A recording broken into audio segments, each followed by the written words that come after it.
বিদায় বন্ধু শহীদ হাদি। আল্লাহর সকল সৃষ্টি নিশ্চয়ই তার কাছেই ফিরে যাবে। ইন্না লিল্লাহি ওয়া ইন্না ইলাইহি রাজিউন।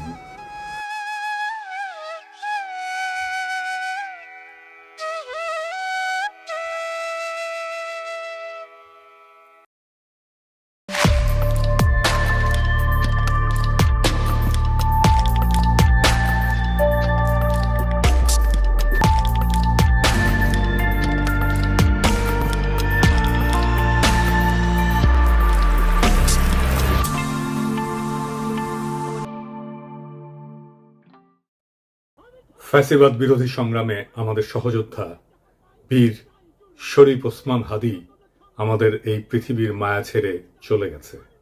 সৃষ্টিকর্তা তার শহীদ মৃত্যু কবুল করে তাকে জান্নাতের উচ্চ মাকাম দান করুন।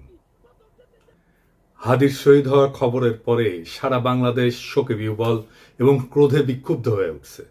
চারিদিকে নানা ঘটনা ঘটছে। প্রথম আলো ডেইলি স্টারে আগুন দিয়ে ভস্মীভূত করে দেওয়া হয়েছে। ছায়ানটে আক্রমণ করা হয়েছে। 32 নম্বর যেটুকু অবশিষ্ট ছিল সেইটুকু মোটামুটি জয় বাংলা করে দেওয়া হয়েছে। বাঙ্গু সুশীল প্রগতিশীলরা একসাথে ঝাঁপে পড়েছে আমার উপরে। আমি নাকি এসব করাইতেছি। একবার এরা কয় পিনাকির ডাকে কেউ আসে না, আবার এরাই কয় আমি মব করিচ্ছি। কি বিচিত্র এই বাঙ্গু সুশীলেরা। অথচ আপনারা জানেন গতকাল পরিস্থিতি শান্ত করার জন্য আমি কি না করেছি। এমনকি ডেইলি স্টারের সাংবাদিকদের যারা উদ্ধার করছে তাদের সাথে সার্বক্ষণিকভাবে যুক্ত থেকে কাজটা সুচারুরূপে যেন সম্পন্ন হয় সেটা আমি দেখছি। প্রিয় দেশবাসী, ডেইলি স্টার অফিসে ভেতরে অনেক সাংবাদিক আটকা পড়েছে। আপনারা মেহেরবানি করে সেনাবাহিনীকে আটকে পড়া সাংবাদিকদেরকে উদ্ধার করতে দিন। আপনাদের অনুরোধ করছি, মেহেরবানি করে দয়া করে আটকে পড়া সাংবাদিকদেরকে সেনাবাহিনীকে উদ্ধার করতে দিন। হাদির পবিত্র স্মৃতিকে কলঙ্কিত আমরা না করি। সবাইকে আমি শান্ত থাকার আহ্বান জানাচ্ছি। সেনাবাহিনীর যে দল এখানে তাদের উদ্ধার করতে গেছিল তারাই বার্তা পাঠায় জানাইছে তারা উদ্ধার করতে পারতেছে না, আমি যেন সাহায্য করি। যাই হোক, তবে যদি কেউ বলে যে প্রথম আলো ডেইলি স্টারের আর ছায়ানটের বিরুদ্ধে অবিরাম ফাইট দিয়ে গেছি, আমি তাদের জয় বাংলা করার ইচ্ছা পোষণ করেছি, এটা সত্য। এর জন্য যদি আমরা দায় দিতে চায় দিতে পারে, ফেয়ার এনাফ, আমিও দায় নিতে রাজি আছি। তবে সাথে উদিসি আর সিবিবি জয় বাংলা করতে চাইছি, এবার হয় নাই, হবে ইনশাল্লাহ। আমি প্রত্যেকটা ইনস্টিটিউটকে অসংখ্যবার তারা কি কি আকাম করতেছে সেটা দেখাই দিছি। বলছি সংশোধিত হইতে হয় নাই।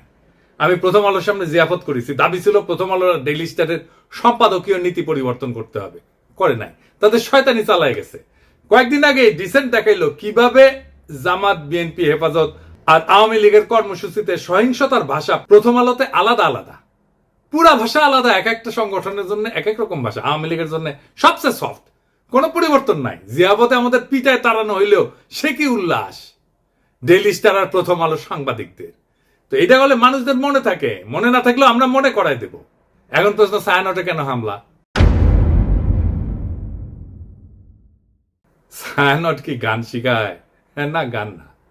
তারাই বলে মুক্তিযুদ্ধের চেতনা বিনির্মাণ ছায়ানটের লক্ষ্য। এটা তো আওয়ামী বয়ান তৈরি সফট পাওয়ার। এটা তো জনগণ চিনে। হাসিনা পলায় গেছে, এরা তো আগে সেই কাজ করে যাচ্ছে। 2024-এ 5ই আগস্টের পর ফ্যাসিবাদের বিরুদ্ধে কোনো কাজ করেছে এরা? করা লাগলো নি, করে নাই। 2025-এ পয়লা বৈশাখে তারা বলে বাঙালি জাগবেই, সবাই মিলে সুন্দর দিন কাটানোর সময় ফিরবেই, মানে এখন নাই, সার্থক হবেই মানুষ, দেশ, এই পৃথিবীকে ভালোবেসে চলবার মন্ত্র। মানে সময়টা চলে গেছে, আবার আপাচট করে ফিরে আসবে। এখন সবাই মিলে সুন্দর করে দিন কাটাইতেছি না, এই কান্নাকাটি ওদের থাকবে।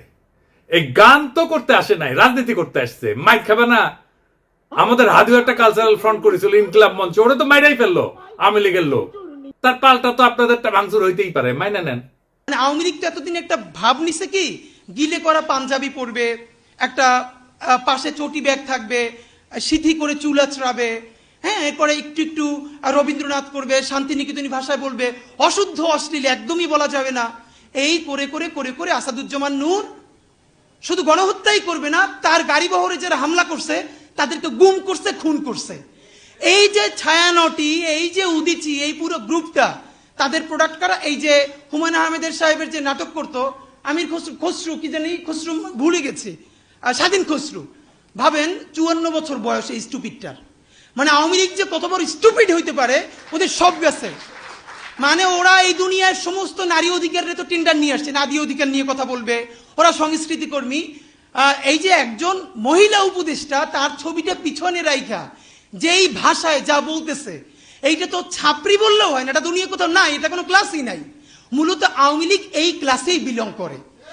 তো আওয়ামী লীগ যে এই ক্লাসে বিলং করে এইটা যাতে ধরা না পড়ে, এই জন্য তারা এইরকম গিলে করা পাঞ্জাবি, অনেক বুদ্ধিজীবী তাত্ত্বিক, এই যে তাদেরকে দিয়ে দিয়ে দিয়ে দিয়ে প্রচুর ভেগ কথাবার্তা বলাইতো। আপনি অর্ধেক বুঝবেন অর্ধেক বুঝবেন না, আলো আধারি ভাষা, চর্যাপদের মতো, মানে বিরাট একটা তাত্ত্বিক ব্যাপার। এই বলে বলে তারা বাঙালি জাতীয়তাবাদের নামে বাংলাদেশকে টুঙ্গিপাড়ার কলোনি বানাইছিল। আমাদেরকে এখন যেটা করতে হবে, সেই কলকাতা এবং টুঙ্গিপাড়ার কলোনিয়ালিজম ভেঙে ঢাকার বাংলাদেশ গড়ে তুলতে হবে। আর বাংলা মানে আর এখন আর কলকাতা না, বাংলা মানেই বাংলাদেশ। এই স্বাধীন পরিচয়ের জন্য আমাদের দীর্ঘ প্রস্তুতি নিতে হবে, মনস্তাত্ত্বিক লড়াই, সাংস্কৃতিক লড়াইয়ের জন্য। আমি আশা করছি যে আপনারা সবাই যে যার পরিসরে, জুলাই শুধু বাঁচিয়ে রাখলে হবে না, জুলাইকে মাথা উঁচু করে বাঁচিয়ে রাখতে হবে, তাহলেই বাংলাদেশের স্বাধীনতা, সার্বভৌমত্ব বাঁচবে, বাংলাদেশ বাঁচবে। তাহাদিরা আসলে মারছে কে? হাদির হত্যাকাণ্ডের পিছনে ডিজিএফআই আছে, এটা আমার শক্ত অনুমান। প্রত্যেকটা জায়গায় ডিজিএফআই এর সিগনেচার বর্তমান। কেন কইছি? কারণ ওয়াকারের পথ বালক আর ডিজিএফআই হাদির ঘটনা নিয়ে একদম প্রথম থেকে উদ্দেশ্যমূলকভাবে মিথ্যাচার করতেছে। কিভাবে? একদম দেখাই দিই চোখে আঙুল দিয়া। ঘটনা ঘটে শুক্রবার 12 ডিসেম্বর দুপুরের দিকে।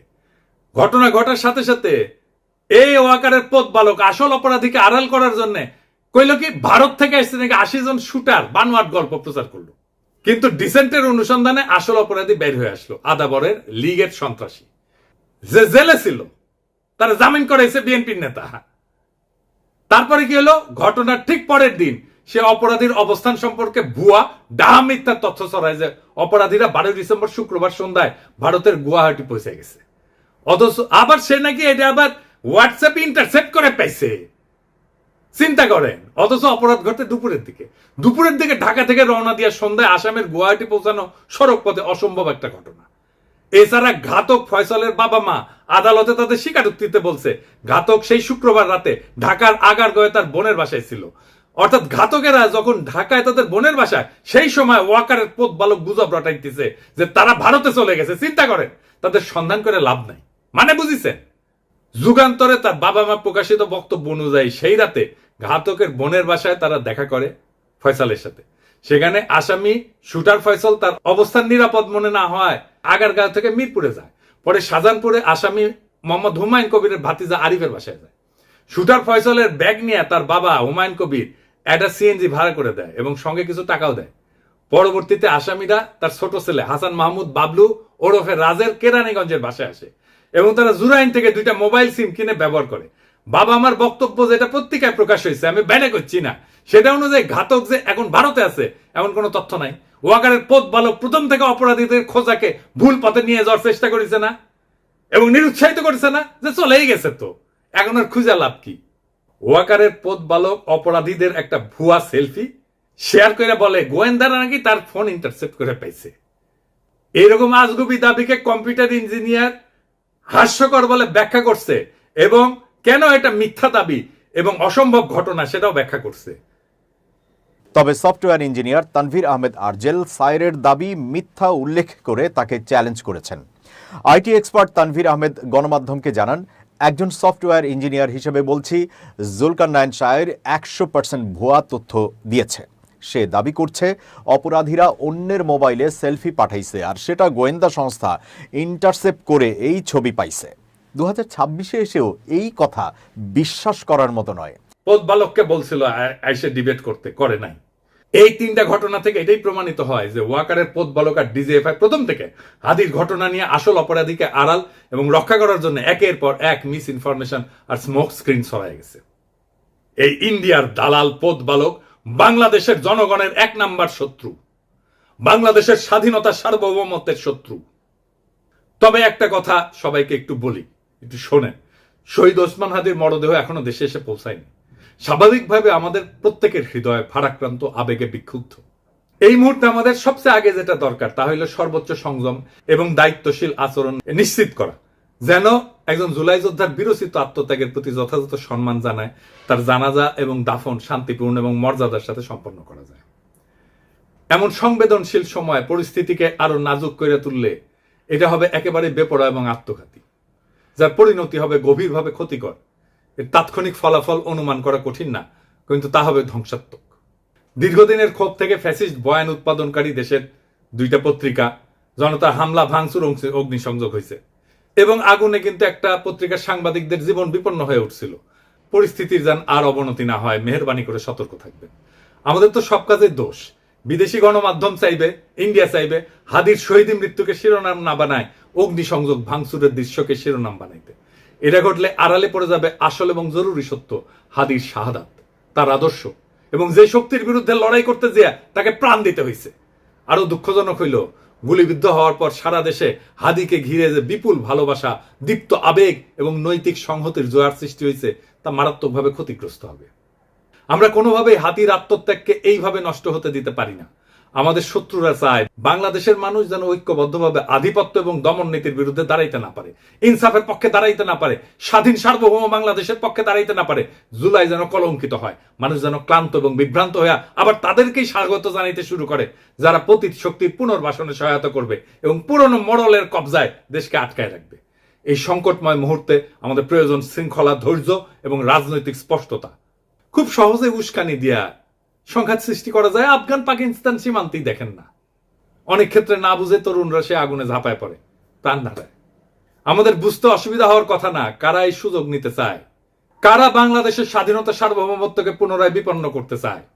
অতএব উত্তেজিত এবং ক্ষুব্ধ জনতাকে থামাইতে হবে, দৃঢ়ভাবে, শান্তভাবে, ধৈর্যের সাথে এবং অবিলম্বে। হাদির লড়াইকে রক্ষা করার জন্য, নতুন বাংলাদেশকে রক্ষা করার জন্য, বিপ্লবকে রক্ষা করার জন্য এবং যে ইনসাফ, মর্যাদা এবং আদর্শে অবিচল থাকার কারণে হাদিকে জীবন দিতে হয়েছে, সে সুমহান লক্ষ্যের স্বার্থে আমাদের এই দায়িত্ব পালন করতেই হবে। আমরা সেটা করব ইনশাল্লাহ। ইনকিলাব জিন্দাবাদ, শহীদ হাদি অমর হোক। আল্লাহ যতদিন বাঁচায় রাখবে, স্বাধীনতা, সার্বভৌমত্ব, ইনসাফ এবং সততার জন্য লড়াই করব। এই লড়াই আমাদের জিহাদ ইনশাআল্লাহ। আর যদি আমি মরে যাই, আমি শহীদ হয়ে যাই, আমার ডান পাশের ভাই বোনেরা এই লড়াই যতদিন বেঁচে থাকবে ততদিন চালায় নেবে ইনশাআল্লাহ।